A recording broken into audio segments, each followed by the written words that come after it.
पंतप्रधान नरेंद्र मोदींनी शेतकऱ्यांना 42,000 कोटी रुपयांपेक्षा अधिकची भेट दिली आहे। पंतप्रधान मोदींच्या हस्ते प्रधानमंत्री धनधान्य कृषी योजना आणि डाळिंबावरील आत्मनिर्भर योजनेचा शुभारंभ करण्यात आला। त्यामुळे शेतकऱ्यांना मोठा फायदा होणार असल्याचं बोललं जात आहे।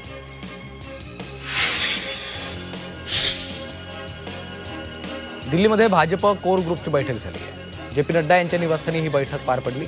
यामध्ये बिहार निवडणुकीसाठी उमेदवारांच्या नावावर चर्चा पार पडली।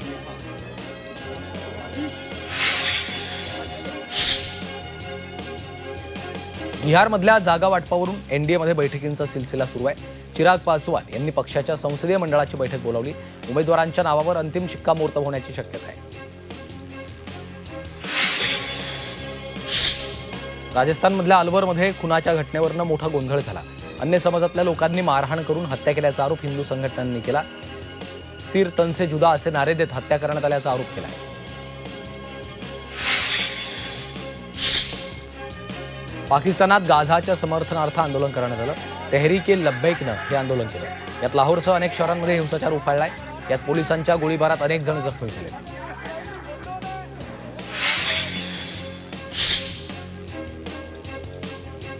राजस्थानच्या अलवरमधून एका पाकिस्तानी हेराला अटक करण्यात आली।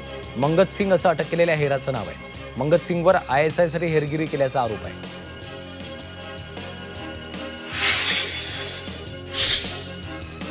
यूपीच्या बरेली येथील हिंसाचाराचा नवा व्हिडिओ समोर आलाय।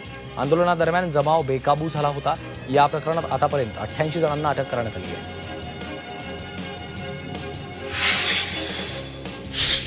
शिवसेना ठाकरे पक्ष कायम शेतकऱ्यांच्या सोबत आहे। कर्जमुक्ती होईपर्यंत सरकारला सोडणार नाही असा इशारा हंबरडा मोर्चातून उद्धव ठाकरे यांनी महायुती सरकारला दिला आहे।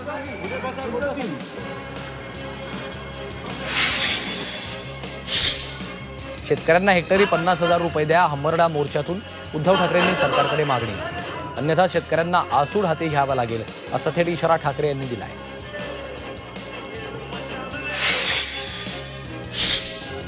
खरडून गेलेल्या शेतीसाठी दिवाळी आधी 1 लाख द्या अशी मागणी उद्धव ठाकरे यांनी सरकारकडे केली। तर कर्जाचं पुनर्गठन नको, सरसकट कर्जमुक्ती करा हा हंबरडा नाही इशारा मोर्चा आहे असं म्हणत सरकारवर निशाणा साधला आहे।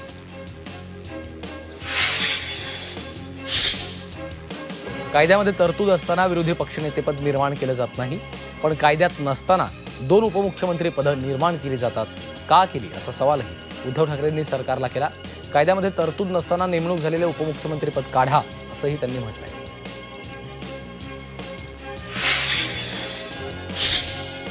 तुम्ही फक्त शेतकऱ्यांचं नुकसान करताय असा टोला चंद्रकांत खैरेंनी मुख्यमंत्र्यांना लगावला। तर एकनाथ शिंदेंच्या पतनाची तयारी सुरू आहे असं देखील खैरेंनी म्हटलंय।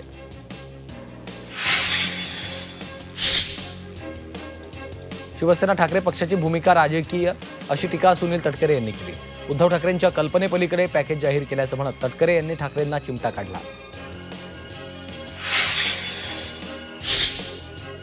मुख्यमंत्री देवेंद्र फडणवीस आणि दोन्ही उपमुख्यमंत्री पुन्हा एकदा शिर्डी दौऱ्यावर येणार आहेत। शिर्डी मतदारसंघात 12 ते 16 ऑक्टोबरला आयोजित केलेल्या शिवमहापुराण कथा सोहळ्याला तिन्ही नेते उपस्थित राहणार आहेत।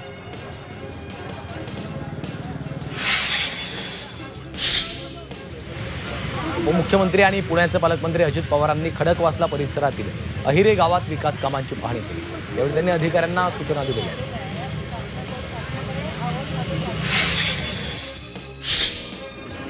अकोल्यात ओबीसी आरक्षणाला धक्का लागू नये म्हणून विजय बोचरे यांनी आत्महत्या केली। या घटनेनंतर मंत्री छगन भुजबळ यांनी बोचरे कुटुंबियांशी संवाद साधत त्यांना धीर दिला।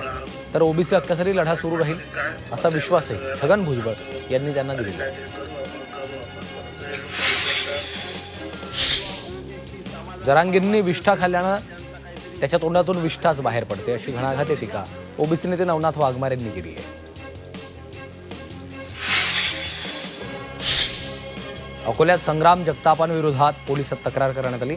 दिवाळीच्या खरेदीमध्ये फक्त हिंदूंच्या दुकानांमधूनच खरेदी करा असं विधान संग्राम जगताप यांनी सोलापूरच्या सभेत केलं होतं। त्यांचं हे विधान धार्मिक द्वेष पसरवणार आहे असा आरोप राष्ट्रवादी शरद पवार पक्षाचे प्रादेशिक संघटक सचिव जावेद जकारिया यांनी केला आहे। देवाभाऊ नसते तर परिस्थिती वेगळी असती असा टोला जयकुमार गोरेंनी विजयसिंह मोहिते पाटलांना लगावला। अनेकांनी भाजपच्या ताकदीचा उपयोग करून घेतला असं म्हणत गोरेंनी मोहिते पाटलांवर निशाणा साधलाय। सरन्यायाधीश भूषण गवईंवर वकिलांना चप्पल फेकल्याप्रकरणी बक्षीस जाहीर करण्यात आलं। वकिलाचा हात कलम करणाऱ्याला रिपब्लिकन सेनेकडनं 51 लाखांचं बक्षीस जाहीर केलंय।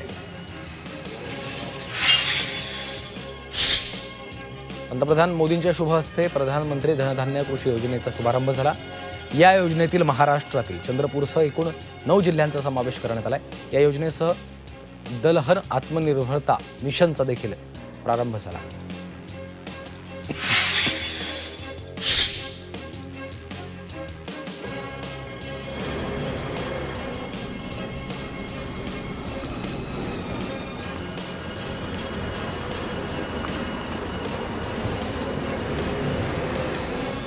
धाराशिव तालुक्यातल्या आळणी येथील पिंजरा सांस्कृतिक लोकनाट्य कला केंद्राचा परवाना रद्द करण्यात आला। नियमांचं उल्लंघन केल्याचं निदर्शनास आल्यानं जिल्हाधिकाऱ्यांच्या आदेशानुसार कारवाई करण्यात आली आहे। पोलिसांनी तपास करून जिल्हाधिकाऱ्यांना अहवाल सादर केला होता। नांदेड जिल्ह्यातील 16 पंचायत समित्यांच्या राखीव सभापती पदांसाठी आरक्षण सोडत पार पडले। एकूण 16 पंचायत समित्यांपैकी 8 पंचायतींमध्ये महिला राज येणार आहे। सभापती पदांसाठीच्या आरक्षण सोडतीनंतर आता पंचायत समिती सदस्य पदासाठी आरक्षण सोडत होणार आहे। सोलापुरात महापालिका निवडणुकांच्या अनुषंगानं काँग्रेस कामाला लागली आहे। सुशीलकुमार शिंदे यांनी कार्यकर्त्यांना कानमंत्र दिला। यावेळी विजापूर रोड इथं काँग्रेस कमिटीच्या VJNT विभागाच्या कार्यालयाचं उद्घाटन झालं।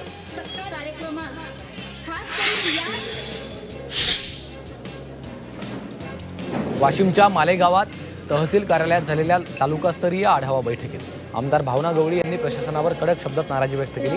केवळ कागदावर नव्हे तर प्रत्यक्षात अंमलबजावणी करा असे निर्देश त्यांनी दिले।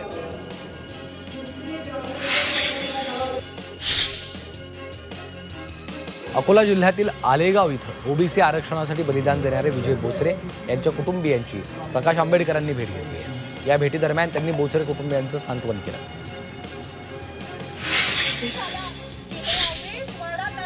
पालघरच्या वाडा इथं मार्क्सवादी कम्युनिस्ट पक्षाकडनं शहीद दिवस साजरा करण्यात आला। सीपीएम नेत्या कॉम्रेड गोदावरी परुळेकर यांच्या पुण्यतिथीनिमित्तानं सीपीएम कार्यालयाचं लोकार्पण केलं। याला मोठ्या प्रमाणात कार्यकर्ते आणि पदाधिकारी उपस्थित होते। शेकापचे दिवंगत माजी आमदार गणपतराव देशमुख यांच्या घरावर हल्ला केल्या प्रकरणात आज सांगोल्यात कडकडीत बंद पाळण्यात आला। यावेळी आमदार बाबासाहेब देशमुख यांच्या नेतृत्वात सांगोल्यात निषेध मोर्चा काढण्यात आला। सर्व बाजारपेठा दुकानं ठप्प झाली आहेत।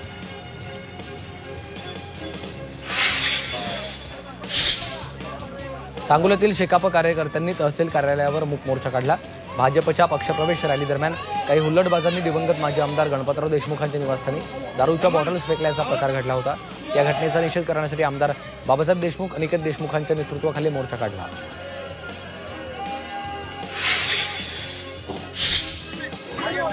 येवल्यात भ्रष्टाचार निर्मूलन समितीच्या पदाधिकाऱ्यांनी वाहतूक कोंडी आणि अतिक्रमणासंदर्भात आत्मदहन आंदोलनाचा प्रयत्न केला होता। याची दखल घेत नगरपालिका प्रशासनानं अतिक्रमण काढायला सुरुवात केली। मात्र याकडे सार्वजनिक बांधकाम विभागानं दुर्लक्ष केल्याने संताप व्यक्त केला जातो। लोणावळ्यात पुणे मुंबई एक्सप्रेस वेच्या पुलाखाली डम्पिंग ग्राउंड आणि बेवारस गाड्यांचा अड्डा बनला। या गंभीर समस्येकडे प्रशासनाचं दुर्लक्ष होत आहे असा आरोप शिवसेना जिल्हाप्रमुखांनी केला। दरम्यान कारवाई न झाल्यास आंदोलनाचा इशारा दिला आहे। मुंबईमध्ये यंदा सरासरीपेक्षा अधिक पावसाची नोंद झाली आहे। 1 जून ते 30 सप्टेंबर दरम्यान हवामान विभागाच्या कुलाबा केंद्रात 226.3 मिलीमीटर तर सांताक्रूज केंद्रात 3112 मिलीमीटर पावसाची नोंद झाली।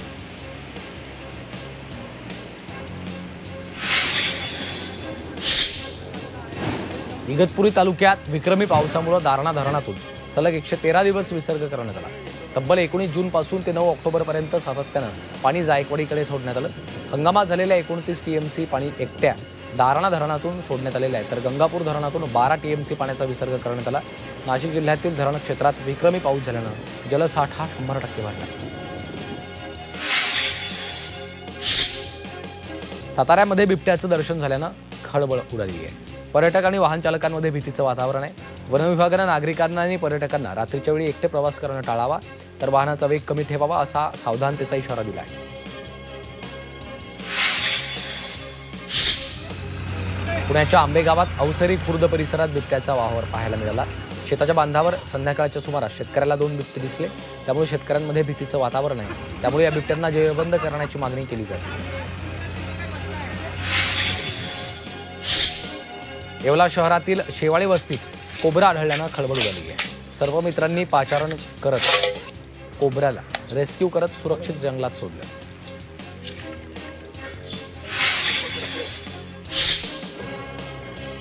अकोला शहरातील खडकीमध्ये एका महिलेच्या दुचाकीमध्ये साप घुसल्याची घटना आहे. ती आपली दुचाकी काढत असताना पुढच्या चाकात विचित्र हालचाल जाणवली, तेव्हा चाकामध्ये साप अडकलेला दिसला. सर्प मित्रांना पाचारण केल्यानंतर सुरक्षित स्थळी सोडून देण्यात आले.